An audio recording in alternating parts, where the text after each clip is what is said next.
हाय, कसे आहात सगळे? मजेत ना? आज आपण आलो आहोत एक क्विक पटकन अशी होणारी नवीन रेसिपी घेऊन, ज्याचं नाव आहे cheese corn potato chilli sandwich. जसं की आपल्याला नाव दर्शवत आहेत, यात सगळ्यात मेन इन्ग्रेडियंट आहेत चीज. चला तर मग सुरू करूया चीज सँडविच बनवायला. तर त्यासाठी लागणारं साहित्य आहे ऑफकोर्स चीज, उकडलेला बटाटा, कॉर्न, कॅप्सिकम किंवा ढोबळी मिरची किंवा शिमला मिरची, बटर, ब्रेड, मिरी पावडर, चिली फ्लेक्स ऑप्शनल आहे. जर तुमच्याकडे चिली फ्लेक्स नसतील तर तुम्ही एखादी छोटीशी हिरवी मिरची बारीक कापूनही घेऊ शकतात आणि किंचितचं मीठ. सगळ्यात आधी आपल्याला तवा गरम करून घ्यायचा आहे. तवा गरम झाला की त्याच्यावर थोडंसं तेल सोडायचं आहे आणि तेल गरम झालं की त्याच्यावर आपले कॉर्न्स आहेत ते छान असे परतवून घ्यायचे आहेत. कॉर्न परतवताना त्याच्यात अजिबात मीठ घालायचं नाही आहे. कॉर्न परतवून झाले की आणि हां, कॉर्न जेव्हा परतवाल ना तेव्हा मेक शुअर की तुमचं गॅसची फ्लेम स्लो असेल, फास्ट ह्याच्यावर करू नका. आणि जेव्हा कॉर्न्स प्रॉपर शिजले आहेत की नाही ते कसं कळेल, तर कॉर्नचा जो कलर असतो ना तो डार्क येल्लो होतो आणि थोडासा ब्राउनिश होतो. जास्त ब्राऊन किंवा काळपट नाही करायचं ना, तर मग ते चव थोडी कडवट लागते. त्याच्यानंतर आपल्याला शिमला मिरच छान अशी बारीक कापून घ्यायची आहे आणि ती पण तव्यावर परतवून घ्यायची आहे. आता शिमला मिर्च परतवताना अजिबात एक्स्ट्रा तेल वगैरे काही ॲड नाही करायचं आहे. आपण जे आधी तेल ॲड केलेलं त्याच्यातच शिमला मिर्च अशी परतवून घ्यायची आहे. परतवताना ना ती थोडीशी अशी चमच्याने थोडीशी अशी दाबायची आहे, एकदम पण नाही, थोडीशी. कारण आपल्याला एकदम पण असं ते जसं ते आपण शिमला मिरची अशी तळून वगैरे खातो ना तसं नाही करायचं आहे, हलकंसं गरम करायचं आहे.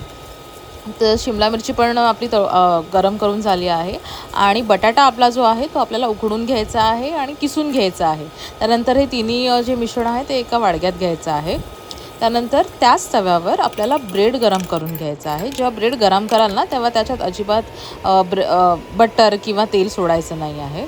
साईड बाय साईड जे आपलं मिश्रण तयार आहे त्यात आपल्याला चीज किसायचं आहे. त्याच्यावर थोडीशी काळी मिरी, चिली फ्लेक्स आणि किंचितचं मीठ घालून ते मिश्रण एकत्र करायचं आहे. आता इथे बघा आपले ब्रेड गरम झाले आहेत, सो मी त्याची साईड परतवते. आता भाजलेल्या ब्रेडवर थोडंसं बटर लावून घ्यायचं आहे. का तर जेव्हा आपण ते मिश्रण भरतो ना त्याच्यात आपण आता चीज मिक्स केलं आहे, सो बटरचं पण त्याच्यात असेल ना थोडंसं हे, तर ते ज्युसी लागते, एकदम असं ड्राय नाही लागत. आता हे थोडंसं गरम झालेलं आहे. त्याच्यानंतर आपण त्याच्यावरती सारण असं भरायचं आहे. दुसरा ब्रेड त्याच्यावर ठेवायचा आहे आणि पुन्हा साईडने थोडंसं बटर सोडायचं आणि वरून पण बटर लावायचं आणि ते थोडं झाकून ठेवायचं. झाकून हार्डली 2-3 मिनटासाठीच ठेवा, जास्त ठेवू नका. असा ब्राउनिश कलर यायला पाहिजे ब्रेडला, काळसर नका करू, नाही तर ते कडू लागणार सगळं खाताना आणि मजा नाही येणार. तर इथे बघा मी आता पुन्हा वरून थोडंसं बटर लावलं आणि मी साईडने पण थोडंसं बटर सोडलं आहे आणि आता मी झाकण ठेवून हार्डली 2-3 मिनटं इनफ आहेत, 5 मिनटं वगैरे ठेवायची गरज नाही आहे. झाकण काढून पुन्हा परतवायचं, थोडंसं पुन्हा बटर लावायचं. तुम्हाला एवढं बटर लावायचं नसेल तर ऑप्शनल आहे, पण एवढं पण असं काय ऑइली नाही लागत ते. आणि पुन्हा झाकण ठेवायचं आणि 2-3 मिनटं छान असं गरम करून घ्यायचं आणि टाण, आपलं सँडविच रेडी आहे. अतिशय सुंदर, टेस्टी, कुरकुरीत आणि छान असं लागतं. हे तुम्ही विदाऊट सॉस पण खाऊ शकता, असंही खाऊ शकता किंवा तुम्ही चहाबरोबरही खाऊ शकता. सॉस हवंच असं काहीही नाही आहे.